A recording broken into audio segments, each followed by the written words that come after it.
அருமையான தேவனுடைய பிள்ளைகளே, ஆண்டவராகிய இயேசு கிறிஸ்து நாமத்திலே உங்கள் அனைவருக்கும் என்னுடைய வாழ்த்துதலை நான் இந்த நாளிலே தெரிவித்துக் கொள்கிறேன். நாம் இந்த நாளிலே தியானத்துக்காக எடுத்துக்கொள்ளப்பட்ட தலைப்பு என்னவென்று சொன்னால், கடின நேரங்களை எப்படி மேற்கொள்வது, how to overcome our hard times. நிறைய நேரங்களில் நம்ம கடினமான நேரங்களை நம்ம மேற்கொள்ள வேண்டிய ஒரு சூழ்நிலை ஏற்படுகிறது. நிறைய சூழ்நிலைகளில் நாம் கடினமான நேரங்களை மேற்கொள்ள வேண்டி இருக்கிறது. நம்முடைய வாழ்க்கையிலே சில நேரங்கள் எல்லாம் ஸ்மூத்தாக போவதில்லை. சில நேரங்களில் கடினமாக மாறிவிடுகிறது. சில நேரங்களில் அது நாமே தேடிக்கொள்வதாக இருக்கும். சிலவைகள் தானாகவே நம்மை தேடி வருகிறதாக இருக்கும். இப்படி கடினமான நேரங்களை நாம் மேற்கொள்ளும் பொழுது நாம் மனது உடைந்து விடுகிறோம். அடுத்து என்ன செய்ய வேண்டும் என்று எனக்கு தெரியாது என்று யோசிக்கிறோம். சில நேரங்களில் நல்லா வேலை செய்து கொண்டு இருப்பார்கள். அவர்கள் வேலை திடீரென்று பறிபோகிவிடும். அது ஒரு கடின நேரமாக இருக்கும். அவர்கள் சந்திக்க வேண்டிய கடினமான நேரமாக இருக்கும். சில நேரங்களில் நல்ல வருமானம் வந்து கொண்டிருக்கும். பிஸ்னஸில் திடீரென்று பிஸ்னஸ் சரிந்துவிடும். அப்படி சரியும் பொழுது ஒரு கடினமான நேரம் இருந்து கொண்டே இருக்கும். நிறைய நேரங்களில் நாம் கர்த்தரை தேடுகிற பிள்ளைகள் சரியான நேரத்தில் கர்த்தரை தேடினால் நமக்கு கடின நேரம் வராது. ஒரு சகோதரர் அவர் திருச்சபைக்காக ஒரு இடத்தை கொடுத்து விட்டார். அந்த இடத்தை அவர் கொடுத்து அதை ஒரு பாஸ்டரிடம் ஒப்படைத்து விட்டார். அதன் பிறகு நான் அந்த இடத்திற்கு போகும் பொழுது ஒரு டென்ட் போட்டு ஆராதித்து வந்தார்கள். அந்த இடத்த நம்ம ஒரு சர்ச்சு கட்டலான்னு பிளான் பண்ணி அந்த இடத்த போய் நாங்கள் பார்த்தோம். பார்க்கும்போது இந்த இடம் யாருடைய பேரில் இருக்கிறது என்று கேட்ட பொழுது அந்த பாஸ்டர் சொன்னார், இதை கொடுத்தவர் பேரிலே இருக்கிறது என்று சொன்னார். அவர் கடவுளுக்கென்று கொடுத்து விட்டார். ஆனால் அவருடைய பெயரிலேயே அந்த நிலத்தை வைத்திருக்கிறார். கடவுளுக்கென்று கொடுத்தவர் அந்த நிலத்தை அவருடைய பெயரிலே வைத்திருக்கிறார் என்பது மிகவும் ஒரு பரிதாபத்துக்குரிய செயலாக இருக்கிறது. அந்த நேரத்திலே நான் அவரை வர சொல்லி நான் பேசினேன். நான் எதற்காக அவரை வர சொன்னேன் என்று சொன்னால், அவரிடம் பேசி எப்படியாவது நீங்கள் இதை திருச்சபைக்கென்று எழுதி கொடுத்து விடுங்கள் என்று கேட்பதற்காக இருந்தேன். அப்பொழுது அவரிடம் பேசும் பொழுது அந்த நிலம் என்னுடைய பெயரிலே இருக்கட்டும் என்று சொன்னார். அப்போ நான் சொன்னேன், நீங்கள் என்ன வேலை செய்து கொண்டு இருக்கிறீர்கள் என்று கேட்டேன். நான் ஒரு பிஸ்னஸ் செய்து கொண்டு இருக்கிறேன் என்றார். நான் சொன்னேன், இந்த நிலத்தை நீங்கள் கொடுத்ததற்கு பிறகு உங்கள் பிஸ்னஸ் மேலே வந்திருக்காது, உங்கள் பிஸ்னஸ் ரொம்ப கீழே போயிருக்கும் அப்படின்னு. அதை சொன்ன உடனே அவர் ஆடி போயிட்டார். ஆமாம், உண்மைதான் பாஸ்டர், என்னுடைய பிஸ்னஸ் கீழே போயிடுச்சு அப்படின்னாங்க. நான் சொன்னேன், முதல்ல இந்த இடத்தை நீங்கள் திருச்சபைக்கு எழுதி கொடுங்க, உங்கள் பிஸ்னஸ் மேலே வரும்னு சொன்னேன். அவருக்கு அந்த நேரத்தில் ஒரு 48 லட்சம் ரூபா கடன் இருந்தது. சேலத்தில் அவர் பிஸ்னஸ் பண்ணிக்கிட்டு இருந்தார். அந்த 48 லட்சம் ரூபாய் கடன் இருந்தது என்று சொன்ன பொழுது நான் சொன்னேன், நீங்கள் முதல்ல இந்த நிலத்தை திருச்சபைக்கு எழுதி கொடுத்து விடுங்கள், உங்கள் 48 லட்சம் ரூபாய் கடனை கர்த்தர் அடைப்பார் என்று சொன்னேன். அதன் பிறகு 2 ஆண்டுகளுக்கு பிறகு அந்த சகோதரர் என்னை பார்த்து சொன்னார், பாஸ்டர், நீங்கள் சொன்னதை போல எனக்கு 48 லட்சம் ரூபாய் கடன் இருந்தது. ஆனால் நீங்கள் என்றைக்கு இந்த நிலத்தை சர்ச்சுக்காக கொடுக்கிறீர்கள் என்று சொன்னீர்களோ, நான் அன்றைக்கு கொடுத்தேனோ அன்று முதல் அந்த கடன் ஒவ்வொன்றாக அடைந்து இன்றைக்கு 2 ஆண்டுகளில் 48 லட்சத்தையும் கட்டி என்னுடைய பிஸ்னஸ் மேலே வந்து விட்டது என்று சொன்னார். இப்படி ஒவ்வொரு மனிதனுக்கும் ஒரு சில பிரச்சனைகள் வரும். அது நம்மளாக பார்த்து எடுத்துக்கொள்வது. ஏனென்று சொன்னால், ஒரு ஆலயத்திற்கான நிலம் அந்த பாஸ்டர் பேரிலோ அல்லது திருச்சபை பேரிலோ இருக்க வேண்டும். பாஸ்டர் ஆசாரியன் என்பதினாலே அவரது பேரில் இருக்கலாம் என்பது வேதத்தின் ஆதாரங்களிலே இருக்கிறதை நாம் பார்க்கிறோம். நான் அந்த பாஸ்டர் பேரில் எழுதி கொடுக்க சொன்ன பொழுது அவர் அதை யோசிக்க ஆரம்பித்தார். நான் சொன்னேன், அவர் ஆசாரியன், அவர் தேவனால் தெரிந்தெடுக்கப்பட்ட ஆசாரியன், அவன் பேரில் இருப்பது தவறு அல்ல, நீங்கள் எழுதி கொடுங்கள். ஏனென்றால் அவர் நிறுவனமாக நடத்தவில்லை, அவர் ஒரு தனிப்பட்ட ஊழியமாக நடத்தி கொண்டிருக்கிறார் என்று நான் சொன்ன பொழுது அந்த நிலத்தை எழுதி கொடுத்தார்கள். இப்படி கடின நேரங்கள் சில நேரங்களிலே வரும். சில நேரங்களிலே நமக்கு உடல்நிலை சரியில்லாமல் போகும்.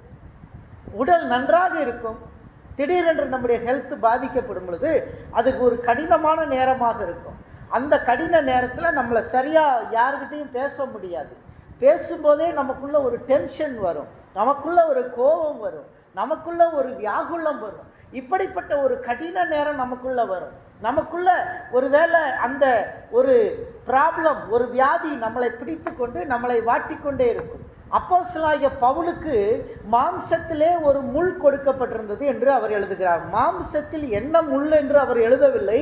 என் மாமிசத்தில் ஒரு முள் கொடுக்கப்பட்டிருந்தது, நான் பல முறை வேண்டுதல் செய்தும் அது என்னை விட்டு அகலவில்லை, அது கடைசி வரை அப்படியாகவே இருந்தது என்று சொல்லுகிறார்கள்.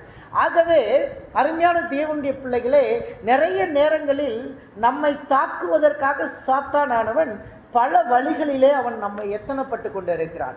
பல வழிகளிலே நம்மளை சோர்வடைய செய்வதற்காக அவன் தயாராகி கொண்டிருக்கிறான். நாம் சந்தோஷமாக இருப்பது அவனுக்கு பிடிப்பதில்லை. ஏதாவது ஒரு குறையை ஏற்படுத்தணும், ஏதாவது ஒரு ஹெல்த் வீக்னஸை கொடுக்கணும். இப்படி கொடுத்து அவன் நம்மை கஷ்டப்படுத்தும் பொழுது நாம் ஒரு ஹார்ட் டைமை ஃபேஸ் பண்ணுவோம். அந்த நேரத்தில் நம்ம மற்றவங்க கிட்ட சரியாக பேச மாட்டோம், மற்றவர்கள் மனசை புண்படுத்திடுவோம், மற்றவர்களை கஷ்டப்படுத்தி விடுவோம். நாம் செய்கின்ற சில காரியங்களை நாம் தவறாக கூட செய்து விடுகிறோம். இப்படி இருக்கின்ற நேரம்தான் நமக்கான கடினமான நேரம். இந்த கடினமான நேரத்தை நாம் எப்படி இந்த கடினமான நேரத்தை நம்ம எப்படி மேற்கொள்ள வேண்டும் என்பதை நாம் இப்பொழுது பார்க்க போகிறோம். அதில் ஒரு 5-6 தலைப்புகளிலே உங்களிடத்தில் பேசலாம் என்று இருக்கிறேன். 1, தேவனை நோக்கி ஜெபிக்க வேண்டும். 2, தேவ பிரசன்னத்தை தேட வேண்டும். 3, தேவ பலனை சார்ந்து இருக்க வேண்டும். 4, போதகரிடம் ஆலோசனை பெற வேண்டும். 5, நித்திய பலனை மட்டும் எதிர்நோக்க வேண்டும். 6, பிரச்சனையிலிருந்து மீண்டு வந்து எப்படி வளர வேண்டும் என்பதை கற்றுக்கொள்ள வேண்டும். இந்த 6 காரியங்கள் நாம் முக்கியமாய் கடைபிடிக்கக்கூடிய காரியங்களாக இருக்கிறது. முதலாவது காரியம், தேவனை நோக்கி ஜெபிக்கிற காரியம் நமக்கு ரொம்ப அவசியமாக இருக்கிறது. இதை ஆபிரகாம், ஈசாக்கு, யாக்கோபு செய்திருந்தார்கள். அவர்கள் தேவனை நோக்கி ஜெபித்தார்கள். ஒவ்வொரு நாளும் அவர்கள் ஜெபத்திலே அவர்கள் உறுதுணையாக இருந்தார்கள் என்று நாம் பார்க்கிறோம். ஆதியாகமம் புஸ்தகம் 32ஆம் அதிகாரம் 30வது வசனத்தை வாசியுங்கள். 32:30. அப்பொழுது யாக்கோபு, நான் தேவனை முகமுகமாய் கண்டேன், உயிர் தப்பி பிழைத்தேன் என்று சொல்லி அந்த ஸ்தலத்துக்கு பெனியேல் என்று பெயரிட்டான். இந்த இடத்துல பார்க்கிறோம், யாக்கோபு தன்னுடைய பயணத்தை எடுத்துக்கொள்ளுகிறான். சிறு வயதில் யாக்கோபு பயங்கர முரட்டு பிள்ளையாக இருக்கிறான். யாருக்கும் அடங்காத பிள்ளையாக இருக்கிறான். அவன் அடங்காத பிள்ளையாக இருந்தனால அவங்க அப்பா அவனை நேசிக்கவே இல்லை. யாக்கோபை நேசிக்கவே இல்லை அவங்க அப்பா. அவங்க அண்ணனை தான் நேசித்தார். ஆனால் தம்பிக்காரன் எப்பையும் எடக்கு, பேரிலேயே எடக்கு முடக்கு, பேர் சொன்னாவே அது எடக்குன்னு அர்த்தம். அப்படிப்பட்ட யாக்கோபு என்றால் எத்தன் என்று அர்த்தம். எத்தன் என்றால் ஏமாற்றுகிறவன் என்று அர்த்தம். இந்த பேரை வைத்திருந்த யாக்கோபு எப்போதும் அவன் ஏமாத்துத்தனமாக வாழ்ந்து வருகிறான். கடைசியாக அண்ணன் பசியோடு வேட்டையாடி வருகிறான். நல்ல வாசனை மிகுந்த பயித்த கூளை ரெடி பண்ணி கொண்டிருக்கிறான். அந்த வாசனையை பார்த்தவுடன் இவனுக்கு பசி கிள்ளுகிறது ஏசாவுக்கு. அவன் கேட்கிறான், தம்பி எனக்கு அதை எப்படியாவது கொடு என்று சொல்லுகிறான். இவன் சொல்கிறான், உன்னுடைய சேஷ்ட புத்திர பாகத்தை கொடு, நான் இதை தருகிறேன் என்று சொல்லுகிறான். அதற்கு ஏசா, என் சேஷ்ட புத்திர பாகம்தானே, எடுத்துக்கொள் என்று சொல்லுகிறான். சிறு வயதிலே யாக்கோபு அவ்வளவு கன்னிங்காக இருந்தான். அவ்வளவு புத்திசாலி என்று சொல்ல முடியாது, அவ்வளவு ஒரு கன்னிங் ஃபெலோ என்று நாம் சொல்லுவோம். அதுக்கு தமிழ் வார்த்தை என்னன்னு தெரியல, அதுக்கு சரியான வார்த்தை என்ன, கன்னிங் அப்படின்ற வார்த்தைக்கு தமிழ் ஆக்கம் சரியாக எனக்கு தெரியல. அந்த கன்னிங் ஃபெலோ என்று சொல்லுவார்கள். அந்த அளவுக்கு தன்னுடைய அண்ணனுடைய சேஷ்டபுத்திர பாகத்தை வாங்கிறதுல ஒரு பைத்தக்குள்ளே கொடுத்து அழகாக வாங்கிட்டான். வாங்கி வச்சவன் இப்படி ஒவ்வொரு காரியங்களை செய்து கொண்டே இருக்கிறான். ஒரு நாள் அவங்க அப்பாவுக்கு கண் இருள் அடைகிறது, வயசாகிறது. அவர் கூப்பிடுகிறார், மூத்த மகனை கூப்பிட்டு, மகனே, நான் மரிப்பதற்கு முன்பாக எனக்கு ஒரு நல்ல உணவை கொடு, நான் நல்ல உணவை சாப்பிட வேண்டும், சாப்பிட்டு உன்னை ஆசீர்வாதம் பண்ண வேண்டும், நான் உன்னை ஆசீர்வதிக்கிறேன் என்று சொல்லுகிறார். இதை கேட்டுக்கொண்டிருந்த அம்மா என்ன நினைக்கிறா, எனக்கு பிரியமான பையன் ஆசீர்வதிக்கப்படணும். அம்மாமார்கள் எப்பயுமே என்ன தீர்மா செய்வாங்க, அவங்களுக்கு பிரியமான பசங்க மட்டும்தான் ஆசீர்வதிக்கப்படணும்னு நினைப்பாங்க. இது தாயினுடைய குணம், பெற்றோர்களுடைய குணம் அப்படி தான் இருக்கும். 4 பிள்ளைகள் 5 பிள்ளைகள் இருக்கிற வீடுகளில் கூட அம்மாவுக்கு எந்த பிள்ளை பிடிக்குதோ அந்த பிள்ளையை தான் ஆசீர்வதிக்க விரும்புவாங்க. அப்படி அவங்க ரெபெக்காள் கேட்டுக்கிட்டே இருந்தா. கேட்டுட்டு அவன் வேட்டையாட போயிட்டான். போன உடனே கூப்பிட்டா, வா யாக்கோபு, சீக்கிரமாக போய் ஒரு ஆட்டுக்குட்டி அடித்து எடுத்துகிட்டு வானா. அந்த ஆட்டுக்குட்டி அடித்து எடுத்துகிட்டு வந்தோம். நல்ல சமையல் நடக்குது. சமையல் நடக்கும்போது ஆட்டுக்குட்டி சமைக்கிறது கூட அவங்க அப்பாவுக்கு வீட்டில் இருக்கிறவருக்கு தெரியாமல் போகுமா? கண்ணு தெரியலனாலும் வாசனை தெரியும். அது மனைவி சமைக்கிற வாசனை நல்லாவே தெரியும். டேஸ்ட்டை பார்த்தோன்னே கண்டுபிடிச்சா இது என் மனைவி செஞ்சான்னு சொல்லிடலாம். அந்த அளவுக்கு அவருக்கு நல்லாவே தெரியும். ஆனால் சமைச்சு எடுத்துகிட்டு வர்றான். இவனுக்கு பயம், யாக்கோபுக்கு. நான் போகும்போது அப்பா என்னை பார்த்து சபிச்சிட்டா, அப்படி சபிச்சா உன்னை சபிச்சா அந்த சாபம் எனக்கு வந்துடட்டும்ன்றா அவங்க அம்மாக்காரு. உன்னை சபிக்கிற சாபம் எனக்கு வந்துடட்டும் அப்படின்னு சொல்கிறான். அப்புறம் கேட்டா, அண்ணனுக்கு நிறையா முடி இருக்குமா? அவர் அப்பா அப்படி தடவி பார்த்தா கையில எல்லாம் முடி இருக்கும், கண்டுபிடிச்சிருவாருன்னா. ஒன்றும் பண்ணாத, ஆட்டு கொழுப்பை எடுத்துட்டு வான்னு கொழுப்பை கையெல்லாம் தடவிட்டு அது மேலே ஆட்டு முடிகளை அப்படியே செட் பண்ணிட்டான். பயங்கரமாக செட் பண்ணி வச்சுட்டு சொன்னான். அடுத்து சொன்னான், அண்ணன் மேலே ஒரு வேர்வை நாத்தம் இருக்கும், அந்த ஸ்மெல்லை பார்த்து கண்டுபிடிச்சிருவார் கட்டி பிடிக்கும் போதுங்க. உடனே சொன்னான், நீ அதில் அவன் ட்ரெஸ் எடுத்து போடு, அவன் ட்ரெஸ் எடுத்து போடு, அழுக்கு ட்ரெஸ் ஒன்று இருப்பார் அதை எடுத்து போடு.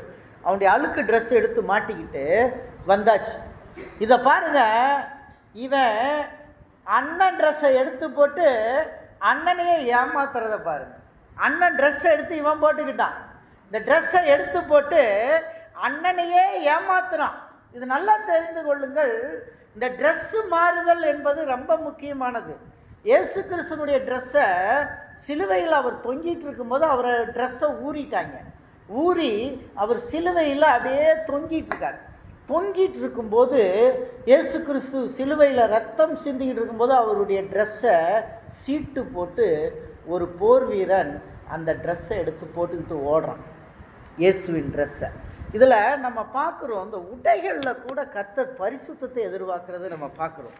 நம்ம நிறைய நேரங்களில் அழுக்கு உடைகளை போடுவோம். அழுக்கு ட்ரெஸ்ஸை போடவே கூடாது. பைபிள் தெளிவாக சொல்லுது, அழுக்கு உடைகளை உடுத்தாமல் இருப்பாயாக. வேதம் தெளிவாக சொல்லுகிறது, அழுக்கு ஆடைகளை உடுத்தாமல் இருப்பாயாக. தரித்திரத்திற்கு அடையாளம் அது. அதே போல் அடுத்தவர்களுடைய உடையை உடுத்தாமல் இருப்பாயாக, அது ஏமாற்றுதலுக்கு அடையாளம், அது தரித்திரத்திற்கு அடையாளம். இயேசு சிலுவையில் கஷ்டப்பட்டு கொண்டிருக்கும் பொழுது அவரை நிர்வாணமாக்கிவிட்டு அவரது உடையை எடுத்து போர் வீரன் தரித்து கொண்டு ஓடினார்.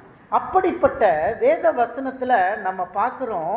உபாகமம் புஸ்தகம் 22:5 வசனம் சொல்லுகிறது, இந்த உடையை குறித்து சொல்லுகிறதை நாம் பார்க்கிறோம். உபாகமம் 22:5. புருஷனின் உடைகளை ஸ்திரீகள் தரிக்கலாகாது, ஸ்திரீகளின் உடைகளை புருஷன் தரிக்கலாகாது. அப்படி செய்கிறவர்கள் எல்லாரும் உன் தேவனாகிய கர்த்தருக்கு அருவருப்பானவர்கள். அடுத்தவங்க ட்ரெஸ்ஸை போடாதீங்க, அது கர்த்தருக்கு அருவருப்பு. நல்லா தெரிஞ்சுக்கங்க, கர்த்தருக்கு என்னது? அருவருப்பு. கர்த்தருக்கு அருவருப்பு, கர்த்தருக்கு அருவருப்பான காரியம். புருஷனுடைய உடையை யார் போடக்கூடாது? மனைவி போடக்கூடாது. மனைவியினுடைய உடையை யார் போடக்கூடாது? புருஷன் போடக்கூடாது. அடுத்தவன் ட்ரெஸ்ஸை நம்ம என்ன செய்யக்கூடாது? போடக்கூடாது. அடுத்தவங்க ட்ரெஸ்ஸு, அக்கா தங்கச்சி ட்ரெஸ்ஸாக இருந்தால் கூட போடக்கூடாது. கர்த்தருக்கு அருவருப்பானது இந்த வசனம் சொல்லுது. God hates them, அவர்களை நான் வெறுப்பேன் என்று சொல்லுகிறார். அவர்களுடைய உடைகளை உடுத்தாமல் இருப்பாயாக என்று சொல்லுகிறது. இந்த உடை விஷயங்களிலே நாம் மிக எச்சரிக்கை உள்ளவர்களாக இருக்க வேண்டும். நமக்கு என்றைக்கு தரித்திரம் வருகிறதோ, என்றைக்கு நாம் பிச்சைக்காரராக இருக்கிறோமோ, அப்பொழுதுதான் மற்றவர்கள் உடையை உடுத்த ஆரம்பிப்போம். நமக்கு இல்லாததினாலே உடுத்துவோம். ஆகவே நம்மை, நம்முடைய பிரஸ்டீஜை குறைத்து கொள்ளக்கூடாது. அடுத்தவர்கள் ட்ரெஸ்ஸை நம்ம உடுத்தும் பொழுது அவர்களுடைய பிச்சைக்காரத்தனமும் வறுமைத்தனமும் நமக்கு வரும். இது உண்மையான சம்பவம். வேதத்தில் சொல்லுகிறது, நான் வெறுக்கிறேன் என்று சொல்லுகிறதை இந்த வசனத்திலே நாம் பார்க்கிறோம். அடுத்ததாக இந்த வசனத்தில் இன்னொன்று பாருங்க, நமக்கு 1 பேதுருவின் புஸ்தகம் 3ஆம் அதிகாரம் 3ஆம் வசனம் 4வது வசனம் படிங்க. 1 பேதுருவின் புஸ்தகம் 3ஆம் அதிகாரம் 3-4.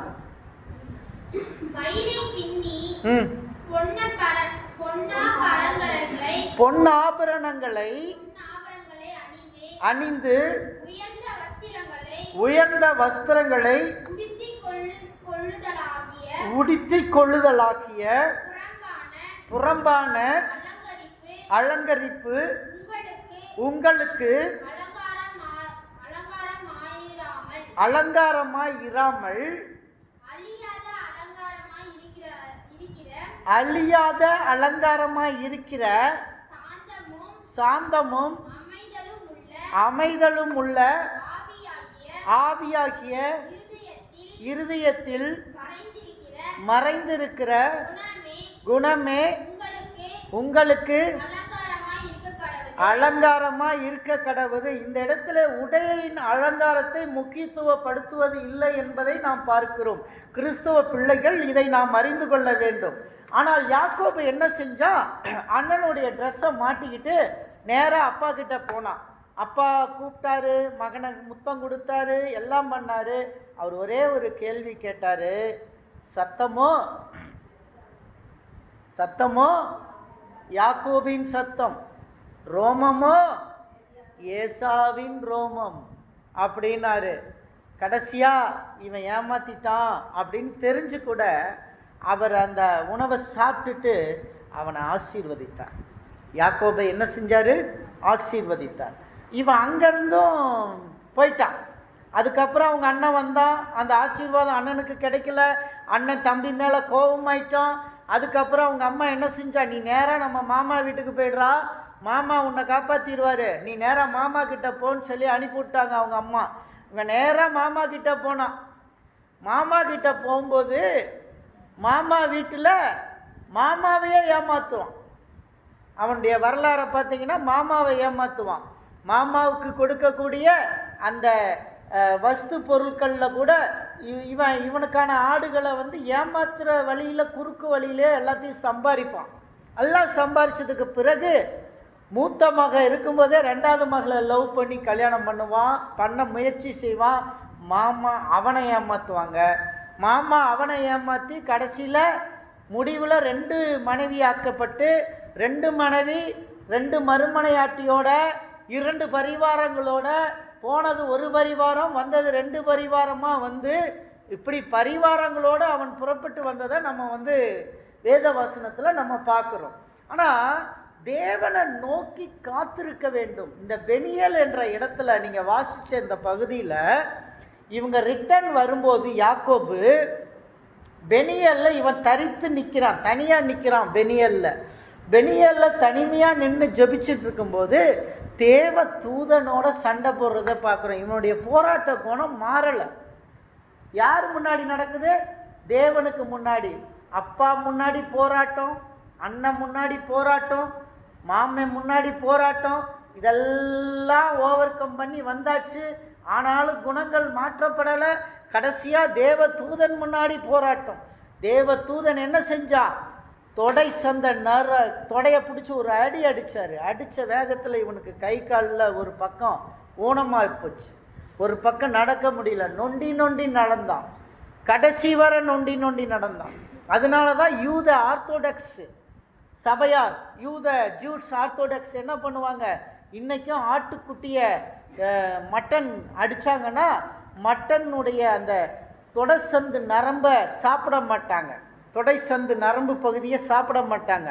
அதை அப்படியே தூக்கி வீசிடுவாங்க. காரணம், யாக்கோபை தேவதூதன் அடித்த இடம்.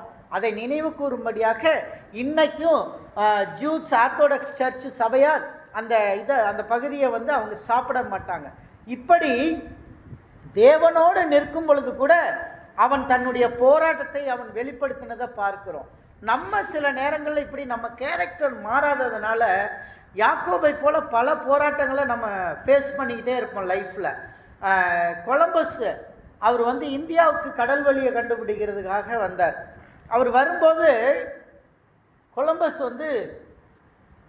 பயணத்தில் எப்படியாவது கரையை அடைஞ்சிடலாம், இந்திய பெருங்கடல் அடைஞ்சிடலான்னு பார்த்தாரு, அடைய முடியல. இப்படி பல நாள் போன உடனே நம்ம ரிட்டர்ன் போகலான்னு சொல்லி கேட்குறாங்க, உணவு இல்லைன்னு சொல்லி கேட்குறாங்க. அப்போ Columbus was pray to God, ஆண்டவரே அப்படின்னு ப்ரே பண்ணிட்டு சொல்கிறாரு, tomorrow we have a hope அப்படின்றார். நாளைக்கு காலையில் நமக்குள்ள ஒரு நம்பிக்கை பிறக்குன்றாரு. அதே மாதிரி அடுத்த நாள் காலையில் ஒரு தீவை போய் இவங்க அடையிறாங்க. அந்த தீவு தான் இந்தியான்னு நினைக்கிறாங்க. இவங்க அடைஞ்ச தீவு தான் இந்தியான்னு நினச்சாங்க. அங்கே இறங்கி அந்த மக்கள் எல்லாம் பார்த்தா நீக்ரோஸ் இருக்காங்க. அந்த மக்கள் இந்தியன்ஸ் கிடையாது. இந்தியனுடைய கலர் வேறு, நீக்ரோஸுடைய கலர் இல்லை.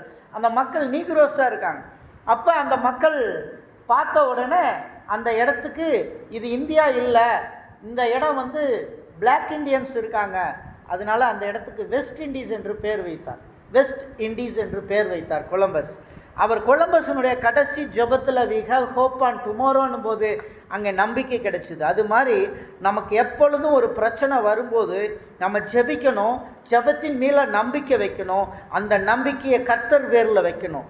நாம் தாவீதை பார்த்துருக்கோம். தாவீது கடைசி வரை தேவன் பேரில் நம்பிக்கையோடு இருந்தார்.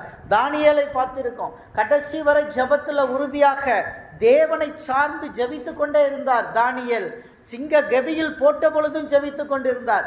எஸ்தரை பாருங்கள், தன் இனத்தை காப்பாற்றுவதற்காக அவள் ஜெபித்த வண்ணம் இருந்தார். கடைசி வரை அவள் ஜெபித்து கொண்டிருந்தாள். அப்படியாக நாம் பார்க்கிறோம். இயேசு கிறிஸ்துவை பார்க்கிறோம். அவர் சிலுவைக்கு முன்பாக, மரணத்தை சந்திப்பதற்கு முன்பாக ஜெபித்து கொண்டிருந்தார். ஜெபத்திலே நாம் வெற்றி பெற முடியும். ஜெப வாழ்க்கை நம்மை உயர்த்தி கொண்டு வரும். ஜெபத்திலே நாம் வெற்றியை பெற முடியும். ஜெப வாழ்க்கை நம்முடைய வாழ்க்கையிலிருந்து மேலோங்கி கொண்டு வரும். ஆகவே பிரச்சனைகளை சந்திக்கும் போது தேவனை சார்ந்து ஜெபியுங்கள். அல்லேலூயா. இரண்டாவது காரியம், தேவ பிரசன்னத்தை தேடுங்க. தேவ பிரசன்னத்தை தேடணும். ஆபிரகாம் தேவ பிரசன்னத்தை தேடினார், ஈசாக்கு தேடினார், யாக்கோபு தேடினாங்க தேவ பிரசன்னத்தை. மோசே சீனாய் மலையில் ஏறி தேவ பிரசன்னத்தை தேடினார். தேவ பிரசன்னத்தை தேடினவர்கள் வாழ்க்கையிலே வெற்றியை சுதந்தரித்துக் கொண்டார்கள். எலியா தேவ பிரசன்னத்தை தேடினார். தேவ பிரசனம் எலியாவோடு வந்து கொண்டே இருந்தது. எலியாவுக்கு அடுத்த நிமிடம் சாப்பாடு இல்லை. சாப்பாடு இல்லையே, நான் என்ன செய்வேன்? இந்த பஞ்சத்துக்காக நான் அல்லவா தீர்க்க தரிசனம் சொன்னேன், ஆனால் நானும் அல்லவா பாதிக்கப்படுகிறேன் என்று எலியா சொன்னான். அப்பொழுது கர்த்தர் சொன்னார், நீ போகிற இடம் ரொம்ப தூரம், நீ ஒன்றும் இல்லை, நீ இப்பொழுது கேரித் ஆற்றங்கரையில் போய் உட்காரு, அங்கே நான் காகத்தை அனுப்புவேன் என்று சொல்லுகிறார். இவனுக்கு சாப்பாடு இல்லை, பசியோடு கேரித் ஆற்றங்கரையில் போய் உட்காருகிறான். ஆற்றங்கரையில், கேரித் ஆற்றங்கரையில் லேசாக தண்ணீர் வடித்து கொண்டிருக்கிறது. வடித்து கொண்டிருந்த தண்ணீரை குடித்து தன் வயிறை நிரப்பிக் கொண்டு அமர்ந்திருந்தான். ஆனால் அந்த இடத்துல காகம் வந்து அரண்மனையிலிருந்து ரொட்டி துண்டுகளையும் அரண்மனையிலிருந்து மாமிச துண்டுகளையும் கொண்டு வந்து காக்கா அவனுக்கு போட்டதை நாம் பார்க்கிறோம். எலியா அதை சாப்பிட்டு பசியாறினான் என்று பார்க்கிறோம். அரண்மனையின் உணவு எலியாவுக்கு கொடுக்கப்பட்டது. அவன் பிரச்சனையோடு சந்தித்து கொண்டிருந்த நேரத்தில் கர்த்தரை சார்ந்திருந்த பொழுது, கர்த்தர் எங்கு சொல்லும் பொழுது, போகின்ற இடத்திலே, கர்த்தருடைய இடத்திலே அவன் காத்திருந்த பொழுது அவனுக்கு காகத்தின் மூலமாய் உணவை கொடுத்ததை நாம் பார்க்கிறோம். இன்னைக்கு நாம் பிரச்சனைகளை சந்திக்கும் பொழுது நமக்கான காகத்தை கர்த்தர் அனுப்புவார். நம்முடைய பிரச்சனைகளை தொடக்கூடிய காகங்களை நம்ம மத்தியிலே அனுப்புவார். நாம் கவலையோடு சில நேரங்களிலே சோர்ந்து விடுகிறோம். பணம் இல்லை என்று சோர்ந்து விடுகிறோம். கஷ்டம் வரும் பொழுது சோர்ந்து விடுகிறோம். நமக்கான காகம் வரும். நம்ம காகத்தை தேடி போக தேவையில்லை, காகம் நம்மளை தேடிட்டு வரும். அப்படிப்பட்ட ஒரு விசுவாசம் நமக்குள் வேண்டும். ஆகவே நீங்கள் பிரச்சனையை மேற்கொள்ளும் பொழுது தேவனை சார்ந்திருங்கள், தேவனுடைய பிரசன்னத்தை தேடுங்கள். தேவ பிரசன்னம் உங்களை எல்லாவற்றிலும் கொண்டு செல்லும், எல்லாவற்றிலும் வெற்றியை கொடுக்கும். ஏசாயா தேவ பிரசன்னத்தில் எப்போதும் சார்ந்திருந்தான். தேவன் கேட்டாரு, என் காரியமா யாரு போவா, நான் யாரை அனுப்புவேன் என்ற ஒரு சத்தம் வானத்திலிருந்து கேட்ட பொழுது ஏசாயா சொன்னார், என்னை அனுப்பும், அடியேன் இருக்கிறேன், என்னை அனுப்பும், நான் உமது காரியமாய் போகிறேன் என்று சொன்னார். இன்னைக்கு நீங்கள் அப்படி சொல்ல முடியுமா கர்த்தருக்காக என்று யோசித்து பாருங்கள். அப்படியாக எசேக்கியேல் ராஜாவை குறித்து நாம் பார்க்கிறோம். அவனுக்கு வியாதி வந்து விட்டது. அவனுக்கு எந்திரிக்க முடியாத வியாதி, பயங்கரமான எந்திரிக்க முடியாத ஒரு பெரிய வியாதி அவனுக்கு வந்து விட்டது. அவன் சந்தித்த வியாதி கொஞ்ச நெஞ்சமல்ல, அவன் சந்தித்த போராட்டங்கள் கொஞ்ச நெஞ்சமல்ல. அப்படிப்பட்ட போராட்டத்தை அவன் சந்தித்த பொழுது அவன் ஏசாயா தீர்க்கதரிசி வந்து சொன்னாரு, நீ இதுல இருந்து எந்திரிக்க மாட்ட, இப்படியே இறந்து போயிடுவேன்னு சொன்னார்.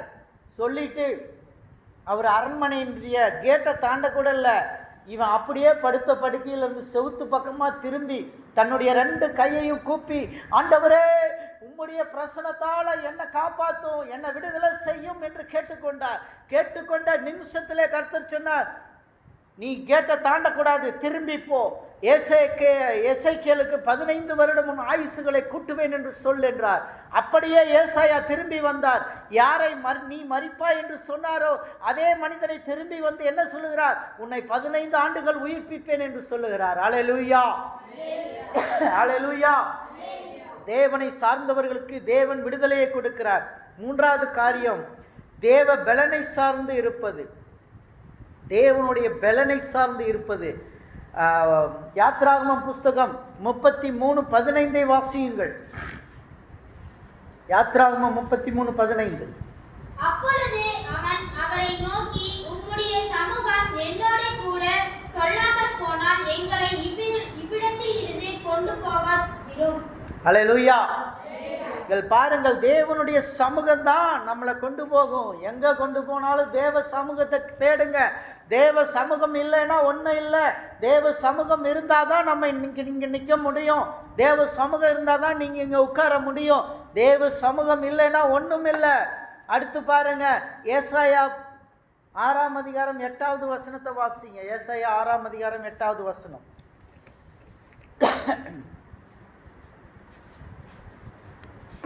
பின்பு யாரை நான் அனுப்புவேன், யார் நமது காரியமாய் போவான் என்று உரைக்கிற ஆண்டவருடைய சத்தத்தை கேட்டான். இங்க பாத்தீங்களா, ஏசாயா கர்த்தருடைய சத்தத்தை தெளிவா கேட்கிறான். கர்த்தர் சொல்ல, யாரை அனுப்புவேன், யார் எனது காரியமாய் போவா?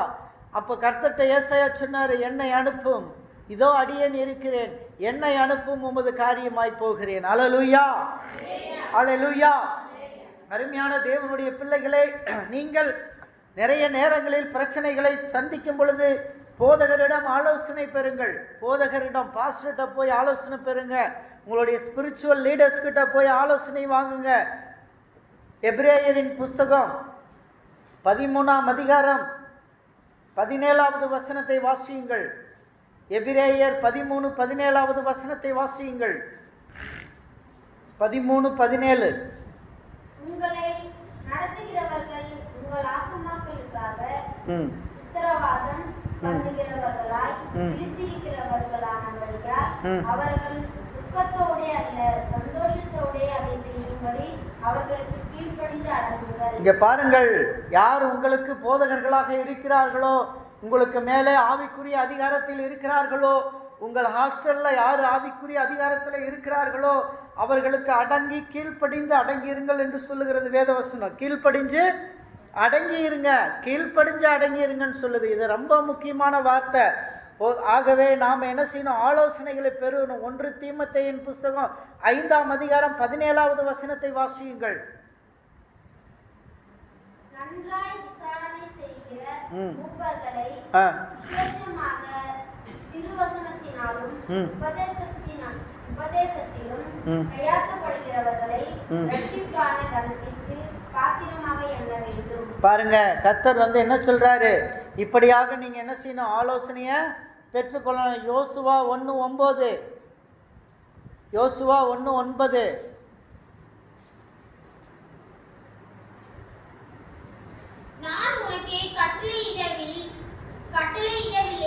நான் உனக்கு கட்டளையிடவில்லையா?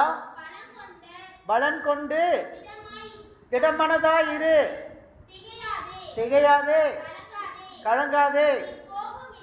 நீ போகும் இடமெல்லாம் உன் தேவனாகிய கர்த்தர் உன்னோடே இருக்கிறார் என்றார். இது மோசேயானவர் யோசுவாவுக்கு சொல்லுகிறார். மோசே மரிப்பதற்கு முன்பாக யோசுவாவை கூப்பிட்டு இந்த வசனத்தை யோசுவாவுக்கு கொடுக்கிறார். இந்த வசனத்தை நீ பிடித்துக்கொள், உன் வாழ்நாளில இது உனக்கு பிரயோஜனமாக இருக்கும். நீ பலன் கொண்டு திடமனதாயிரு, நான் உனக்கு கட்டளையிட்டபடியெல்லாம் செய்யி, கர்த்தரை நீ உறுதியாய் பிடித்துக்கொள் என்று சொல்லுகிறார்.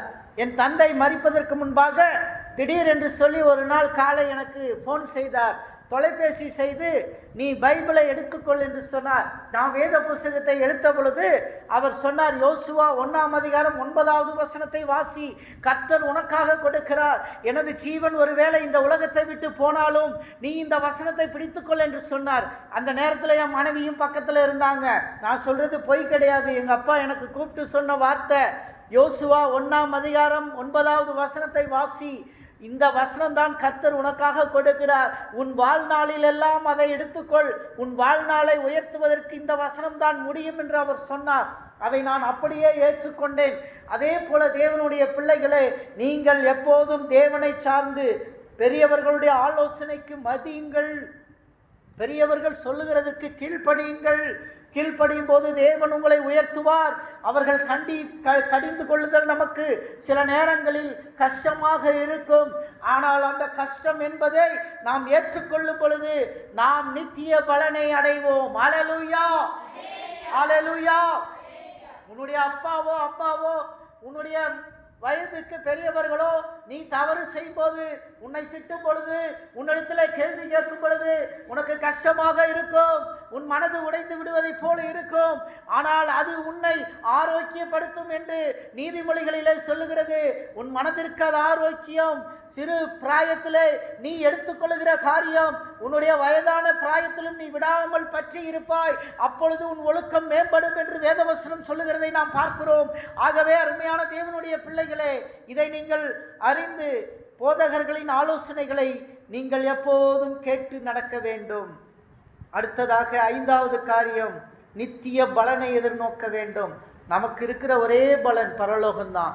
பரலோகம் நம்முடைய தாய் வீடு. அதை தேடி நீ ஓடு. அதை தான் நம்ம தேடணும். ரோமர் 2:7 வசனத்தை வாசிங்க. ரோமர் 2:7 வசனம். நற்கிரியைகளை செய்து மகிமையும் கனத்தையும் ஆழியாமையும் அழியாமையையும் தேடுகிறவர்களுக்கு நித்திய ஜீவனை அளிப்பார்.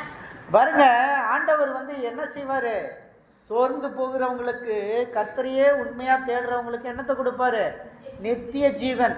இந்த உலகத்தில் நமக்கு பாடுகள் உண்டு, உலகத்தில் நமக்கு உபத்திரவங்கள் உண்டு, மாமிசத்தில் நமக்கு முள்கள் உண்டு. இந்த முள்கள் நம்மை வேதனைப்படுத்தும், இந்த வியாதிகள் நம்மை கஷ்டப்படுத்தும், இந்த வியாதிகள் நம்மை ஒழுங்காக நடக்க வைக்காது, இந்த வியாதிகள் நம்மை சந்தோஷப்படுத்தாது. ஆனால் இவை எல்லாவற்றிலும் நாம் தேவனை சார்ந்து வாழும் பொழுது நித்திய ஜீவன் நமக்கு உண்டு. அல்லேலூயா, அல்லேலூயா. நித்திய ஜீவனை நாம பெறுவோம். இந்த உலகத்தில் உபத்திரவங்கள் உண்டு, ஆனாலும் திடன் கொள்ளுங்கள், நான் உலகத்தை ஜெயித்திருக்கிறேன் என்று ஆண்டவர் சொல்லுகிறார். இன்றைக்கு நீங்கள் உலகத்தில் உபத்திரவங்கள் உண்டு, உங்களுக்கு உபத்திரவங்கள் உண்டு. உபத்திரவங்கள் மத்தியிலே என் ஆண்டவராகிய இயேசு கிறிஸ்து ஜெயித்திருக்கிறார். உபத்திரவங்களை உங்களுக்காக ஜெயித்திருக்கிறார். உங்களுக்கான ஒரு நித்திய ஜீவ வாழ்க்கையை வைத்திருக்கிறார். ஆகவே அதை பிடித்து கொண்டு ஓடுவதற்கு பாருங்கள். 1 கொரிந்தியரின் புஸ்தகம் 10:31 வசனத்தை வாசியுங்கள். ஆகையால் நீங்கள் புசித்தாலும் குடித்தாலும் எதை செய்தாலும் எல்லாவற்றிலும் தேவனுடைய மகிமைக்கென்று செய்யுங்கள். எதை செய்தாலும் என்ன பண்ணுங்க? மகிமைக்கு. நீங்க குடிக்கிற டீயா இருந்தாலும் சரி, நீங்க காலையில் டீயும் பிஸ்கட்டும் சாப்பிட்டீங்களா? பால் பிஸ்கட் சாப்பிட்டதாக சொன்னாங்க. பாலோட பிஸ்கட்டு சாப்பிட்ருக்கீங்க. அப்ப அது தேவனுடைய நாம மகிமைக்காக சாப்பிட்டுருக்கணும். அல்லேலூயா, அல்லேலூயா. தேவ நாம மகிமைக்காக சாப்பிடுங்க. எதை புசிச்சாலும் குடிச்சாலும் அது தேவனுக்காக முக்கியத்துவப்படுத்துங்க. 1 பேதுருவின் புஸ்தகம் 5:10 வசனத்தை வாசியுங்கள். கிறிஸ்து இயேசுவுக்குள் நம்மை தமது நித்திய மகிமைக்கு அழைத்தவராய் இருக்கிற சகல கிருபையையும் பொருந்திய தேவன் தாமே கொஞ்ச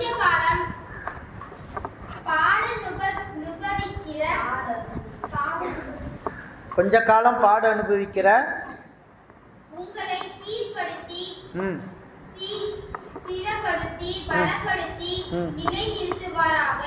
சீர்படுத்துவார். ஒரு பாட்டு கூட இருக்கு, பாடுங்க. இந்த பாட்டை எழுதின அந்த மகன் இந்த வசனத்தின் அடிப்படையில் தான் எழுதியிருக்கார். பார்த்தீங்களா? உன்னை ஆசீர்வதிக்கவே ஆசீர்வதிப்பேன், என்னை சீர்படுத்துவாரு, பெருக பண்ணுவேன் சொல்றாரு இல்லையா? கடைசியில என்னத்தை கொடுப்பேன்றாரு? நித்திய ஜீவனை கொடுப்பார். ஹல்லேலூயா, ஹல்லேலூயா. கடைசியா உங்களுக்கு நித்திய ஜீவனை கொடுப்பார். கர்த்தரை சார்ந்து வாழும் பொழுது கஷ்டங்கள் இந்த பூமியில இருக்கும். இந்த பூமியில கஷ்டப்படலைன்னா நரகத்துல போய் கஷ்டப்படணும். இந்த பூமியில கஷ்டப்பட்டு பாடுகளை பட்டு இந்த மாமிசம் கஷ்டப்பட்டுச்சுன்னா பரலோகத்துல போய் சந்தோஷமா இருப்போம். ஹல்லேலூயா, ஹல்லேலூயா. ஆகவே இந்த பூமியில் உங்களுக்கு உபத்திரவங்கள் உண்டு, ஆனாலும் திடன் கொள்ளுங்கள், நான் உலகத்தை ஜெயித்தேன் என்று சொல்லி இருக்கிறார். ஹல்லேலூயா. கடைசியாக நான் சொல்லுகிற 6வது காரியம், பிரச்சனையில் இருந்து மீண்டு எப்படி வெளியே வரணும். ஹல்லேலூயா. பிரச்சனையிலிருந்து மீண்டு வளர கற்றுக்கொள்ள வேண்டும். அருமையான தேவனுடைய பிள்ளைகளை, பிரச்சனையிலிருந்து வெளியே வர்றதுக்கு நம்ம கற்றுக்கணும். 1 பேதுருவின் புஸ்தகம் 5ஆம் அதிகாரம் 7வது வசனத்தை வாசியுங்கள். 1 பேதுருவின் புஸ்தகம். அவர் உங்களை விசாரிக்கிறார். யார் விசாரிக்கிறார்? ஏசப்பா விசாரிக்கிறாரு. உங்கள் கவலைகளை எல்லாம் அவர் மேல வச்சிடுங்க. அவர் உங்களை விசாரிக்கிறார். Who will care of you? Who will take care of you? உங்களை யார் என்ன செய்வா? கேர் பண்ணுவா. இன்னைக்கு நம்ம நினைக்கிறோம், அந்த மனிதன் என்னை பார்க்கவில்லை, அந்த மகள் என்னை பார்க்கவில்லை, அந்த ஆண் என்னை பார்க்கவில்லை, அந்த மனைவி என்னை கவனிக்கவில்லை, அந்த கணவன் என்னை கவனிக்கவில்லை, என் பிள்ளைகள் என்னை கவனிக்கவில்லை என்று யோசித்து கொண்டு இருப்போம்.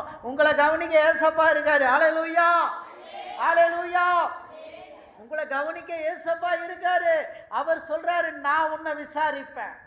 I will care of you. I will inquire about you. நீங்க எப்படி இருக்கிறீங்கன்னு பேசுவேன்.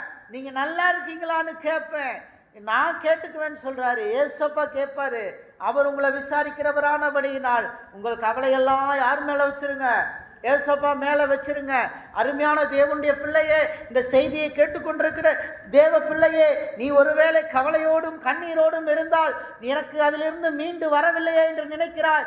உன்னை கேர் செய்வதற்கு, உன் பிரச்சனையை ஃபேஸ் பண்ணுவதற்கு, உன்னை குறித்து உனக்காக கஷ்டப்படுறதுக்கு என் ஏசப்பா இருக்காரு. ஹல்லேலூயா, ஹல்லேலூயா. சங்கீதம் 46:1 வாசிங்க. சங்கீதம் 46:1 வாசிங்க. சங்கீதம் 46:1. தேவன் நமக்கு அடைக்கலமும் பலனும் ஆபத்து காலத்தில் அனுகூலமாய் இருக்கிறார். தேவன் நமக்கு அடைக்கலமும் பலனும் ஆபத்து காலத்தில் அனுகூலமான துணையுமானவர் என்று வேதவசனம் சொல்லுகிறது. அருமையான தேவனுடைய பிள்ளைகளே, God is your refuge. தேவன் உனக்கு அடைக்கலமாய் இருக்கிறார். இன்னைக்கு நீங்க நினைக்கலாம், நான் யார் அடைக்கலத்துல இருக்கேன்? நிறைய பேர் சொல்லுவாங்க அடிக்கடி, அவங்களுக்கு சகோதரர் இருப்பாங்க, அவங்களுக்குன்னு ரிலேஷன்ஸ் இருப்பாங்க, எல்லாரும் யாரும் உதவ மாட்டாங்க. ஆனா எல்லாரும் இருக்கும்போதும் நம்ம அனாதைன்னு சொல்லிக்கிட்டு இருப்போம். நம்ம என்னன்னு சொல்லிட்டு இருப்போம்? அனாதைன்னு சொல்லிட்டு இருப்போம். நம்மளையே நாம அனாதைன்னு சொல்லுவோம். அனாதை என்று நீ என்றைக்கு சொல்லுகிறாயோ அன்றைக்கு கடவுளை நீ தூக்கி எறிகிறாய் என்று அர்த்தம். அருமையான தேவனுடைய பிள்ளைகளே, உலகத்தில் யாரும் அனாதை இல்லை. அனாதை என்பவர் யார் என்று சொன்னால் நம்ம தேவனே அனாதை தேவன் தான். ஹல்லேலூயா. அவர் தான் நமக்கு அப்பாவா இருக்கிறாரு, ஆதியும் அந்தவுமா இருக்காரு, நமக்கு எல்லாத்தையும் பார்க்கிறவரா இருக்கிறாரு, நம்ம கேர் பண்றவரா இருக்கிறாரு. நம்ம சில நேரங்கள்ல, அநேக நேரங்கள்ல நம்மையே அனாதை அனாதை என்ற வார்த்தையை அடிக்கடி யூஸ் பண்ணியிருப்போம் எல்லாருமே. நமக்கு ஒன்று தெரிந்து கொள்ளுங்கள், நமக்கு எல்லாமே இருக்கிறவங்களும் அனாதை தான். அந்த உலகத்துல எல்லாம் இல்லாதவங்களும் அனாதை தான். ஹல்லேலூயா. எல்லாருக்கும் ஒரே ஒருத்தர் இருக்காரு. அவர் யாருன்னா இயேசு கிறிஸ்து.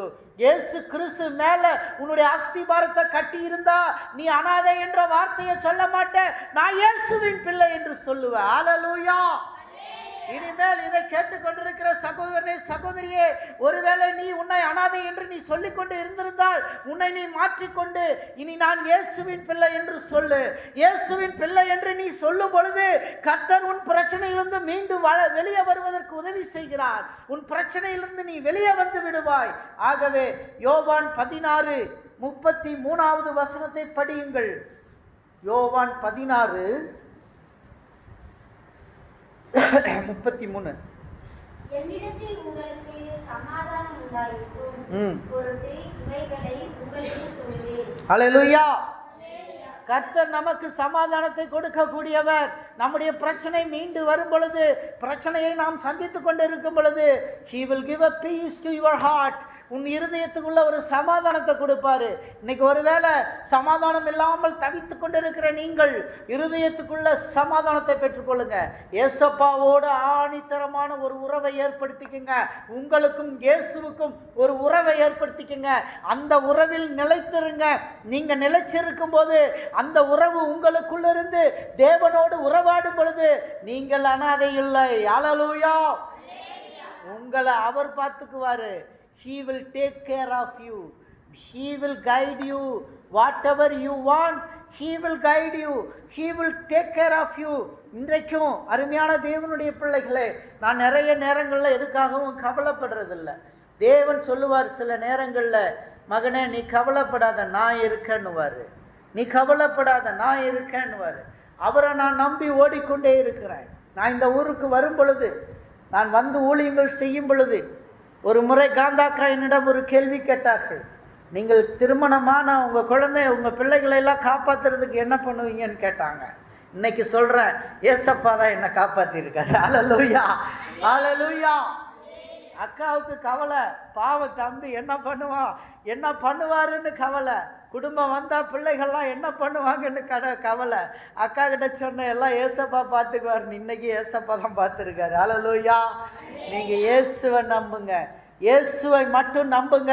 மனுஷனை நம்புவதை விட்டு விடுங்கள். மனுஷன் எந்த மனிதனையும் நம்ப வேண்டாம். ஏசப்பாவை நம்புங்க. ஏசப்பாவை நம்பினீங்கன்னா உங்க வாழ்க்கை சீர்படும். அல்லேலூயா. உங்களை சீர்படுத்துவார் கர்த்தர். அல்லேலூயா. ரோமர் 5:3 வசனம் வாசிங்க. ரோமர் 5:3 5 வரைக்கும் வாசிங்க. அது மாத்திரமல்ல, உபத்திரவம் பொறுமையையும், பொறுமை பரீட்சையும், பரீட்சை நம்பிக்கையும் உண்டாக்குகிறதென்று நாங்கள் அறிந்து உபத்திரவங்களிலேயும் மேன்மை பாராட்டுகிறோம். அல்லேலூயா. பாருங்க, ஊழியக்காரங்களுக்கு உபத்திரவம் வந்திருக்கு. அவங்க சொல்றாங்க, உபத்திரவத்தினால நாங்கள் பொறுமையை கற்றுக்கிட்டோம், அதில் எங்களுக்கு பரீட்சையை கற்றுக்கிட்டோம், உபத்திரவத்தினால நாங்கள் மேன்மை பாராட்டுறோம். அல்லேலூயா. யாரை மேன்மை பாராட்டுறோம்? கர்த்தரை மேன்மை பாராட்டுறோம். அல்லேலூயா. உங்களுக்கு உபத்திரவம் வரும், உடல் சிக்னஸ் வரும், பண பிரச்சனை வரும், ஃபினான்ஸ் நீட்ஸ் இருக்கும். எல்லாம் இயேசுவை சார்ந்து போனீங்கன்னு வச்சுக்கோங்க, அவர் உங்களுக்கு கொடுத்துக்கிட்டு இருப்பார். அவர் மேலே விசுவாசத்தை வைங்க, அவர் உங்களுக்கு கொடுத்துக்கிட்டு இருப்பார். அடுத்த ரோமர் 12:21 வாசிங்க. ரோமர் 12:21. நீ தீமையினாலே வெல்லப்படாமல் தீமையை நன்மையிலே வெல்லு. தீமையை வச்சு ஜெயிக்கணும்னு நினைக்காதீங்க. என்னைக்கும் என்ன செய்யாதீங்க? தீமையை வச்சு ஜெயிக்கணும்னு நினைக்காதீங்க. நான் தீமை பண்ணிட்டு போயிடுவேன் அப்படின்னு நினைக்காதீங்க. நன்மையால் தீமையை வெல்லணுங்க. நீங்கள் உங்களுக்கு ஒருத்தங்க தீமை பண்ணுறாங்கன்னா அவங்களுக்கு நல்லது செய்யுங்க. ஜீசஸ் சொன்ன பிரின்சிபல் இதுதான். ஒருத்தன் உங்களுக்கு தீமை பண்ணால் அவனுக்கு என்ன செய்யுங்க? நல்லது செய்யுங்க. என்னை நீ போட்டு தந்துட்டியா, உன்னை நான் என்ன பண்ணுறேன் பாரு, நான் உன்னை பலி வாங்காமல் விட மாட்டேன். அப்படி இல்லை, யார் உன்னை போட்டு கொடுத்தாங்களோ அவங்க மேலே அன்பாக இருங்க, அவங்களுக்கு நல்லதை பண்ணுங்க. தீமையை நன்மையினால் ஜெயிப்பீங்க. அல்லேலூயா, அல்லேலூயா. தீமையை நன்மையினால் வெல்லுவீங்க. கர்த்தர் உங்களை ஆசீர்வதிப்பார். அப்படியே உங்கள் பிரச்சனையை நீங்கள் மேற்கொள்வீங்க. கடைசியாக ஏசாயா 41:10 வாசியுங்கள். நான் முடிக்கப் போகிறேன். ஏசாயா 41:10.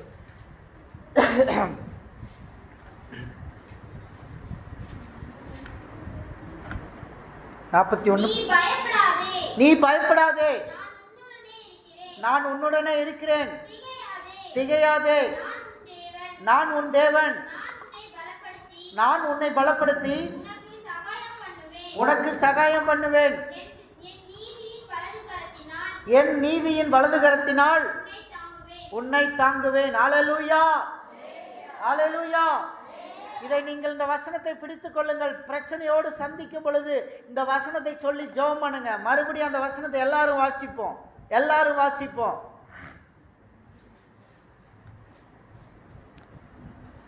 எல்லாரும் வாசிப்போம். நீ பயப்படாதே, நான் உன்னுடனே இருக்கிறேன்.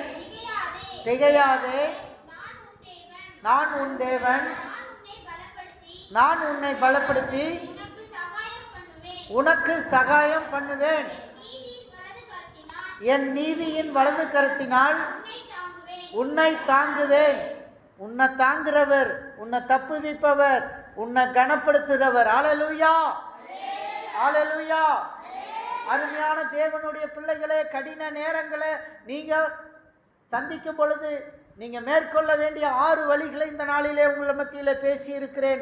முதல் காரியம், தேவனை நோக்கி ஜெபிக்கணும். 2வது காரியம், தேவனுடைய பிரசன்னத்தை தேடணும். 3வது காரியம், தேவ பலனை சார்ந்து வாழணும். 4வது காரியம், தேவ பிள்ளைகளிடம் ஆலோசனை பெறணும். 5வது காரியம், நித்திய பலனை எதிர்நோக்கி செல்ல வேண்டும். 6வது காரியம், பிரச்சனையிலிருந்து மீண்டு வர கற்றுக்கொள்ள வேண்டும். அதுல மேன்மை பாராட்ட கற்றுக்கொள்ள வேண்டும். அல்லேலூயா. ஆகவே அருமையான தேவனுடைய பிள்ளைகளே, இன்றைக்கு நீங்கள் யோசித்து பாருங்கள். ஒருவேளை உங்களுடைய வாழ்க்கையில் கடின நேரங்கள் வரும் பொழுது முழங்காலில் காத்திருங்கள். தேவன் உங்களை ஆசீர்வதிப்பாராக. நாம் யாவரும் முழங்கால் படியிட்டு ஜெபிப்போம். இந்த நாளிலே கடின நேரங்களை நீங்கள் சந்தித்து கொண்டே இருக்கலாம். உங்கள் கடின வியாதியை இந்த நாளிலே நினைத்து கொள்ளுங்கள். உங்களுடைய சிக்னஸை நினச்சிக்கங்க. உங்களுக்கு எங்கே ப்ராப்ளமோ அந்த இடத்துல உங்களுடைய கையை பிடிச்சிக்கங்க, கையை வச்சுக்கங்க. Whether you have problem on your throat, உங்கள் தொண்டையில் பிரச்சனையா, உங்கள் வயிற்றில் பிரச்சனையா, உங்கள் தலையில் பிரச்சனையா, உங்கள் கழுத்தில் பிரச்சனையா,